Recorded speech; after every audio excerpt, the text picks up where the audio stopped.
ಹಾಗಾದರೆ ಪುಣ್ಯಾತ್ಮರೇ, ನೀವು ಬಾಲಕರು, ಆಧ್ಯಾತ್ಮ ಜ್ಞಾನ ಸಿಕ್ಕಿರಲಿಲ್ಲ.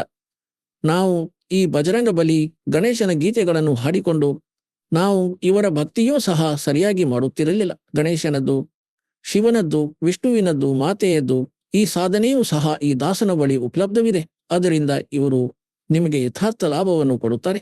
ಆ ಮಂತ್ರಗಳ ವಶರಾಗಿದ್ದಾರೆ ಇವರು. ದಾಸನು ನಿಮಗೆ ಕೊಡುವ ಮಂತ್ರಕ್ಕೆ ಅದು ಇವರ ವಶದ ಮಾತಲ್ಲ. ಈ ಮಂತ್ರಗಳ ಜಪದಿಂದ ಇವರು ತನ್ನಿಂತಾನೇ ಅಟ್ರಾಕ್ಟ್ ಆಗುತ್ತಾರೆ. ಉದಾಹರಣೆಯನ್ನು ಕೊಡುತ್ತೇನೆ. ಅಂದ್ರೆ ಒಂದು ಕೋಣ ಇರುತ್ತದೆ. ಕೋಣವನ್ನು ಕೋಣ ಎಂದು ಕರೆದರೆ ಗಮನ ಕೊಡುವುದೇ ಇಲ್ಲ.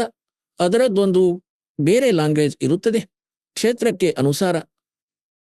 ಅದಕ್ಕೆ ಒಂದು ಬಾರಿ ಐಕ್ ಅಂದ್ರೆ ಹೀಗೆ ತಿರುವಿ ನೋಡುತ್ತದೆ ಮತ್ತು ಗಮನ ಕೊಟ್ಟು ನೋಡುತ್ತದೆ ಎಲ್ಲಿಂದ ಬಂತು ಶಬ್ದವೆಂದು.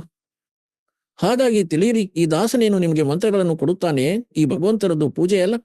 ಇವನಿಂದ ಲಾಭವನ್ನು ಪಡೆಯಲು ವಿಶೇಷ ಮಂತ್ರಗಳಾಗಿವೆ. ಅವುಗಳಿಗೆ ಇವರು ಅಟ್ರಾಕ್ಟ್ ಆಗುತ್ತಾರೆ, ವಿವಶರಾಗಿದ್ದಾರೆ. ಇವರು ಲಾಭ ಕೊಟ್ಟೇ ಕೊಡುತ್ತಾರೆ. ಇವನ್ನು ಬಿಟ್ಟು ಯಾವುದೇ ಮಂತ್ರವನ್ನು ನೀವು ಜಪಿಸುತ್ತಿದ್ದರೆ ನಿಮಗೆ ಆಧ್ಯಾತ್ಮ ಲಾಭ ಸಿಗದು. ಏಕೆಂದರೆ ಅದು ಶಾಸ್ತ್ರವಿಧಿಯನ್ನು ಬಿಟ್ಟು ಮನಸ್ಸೆಚ್ಚಿ ಆಚರಣೆಯಾಗಿದೆ.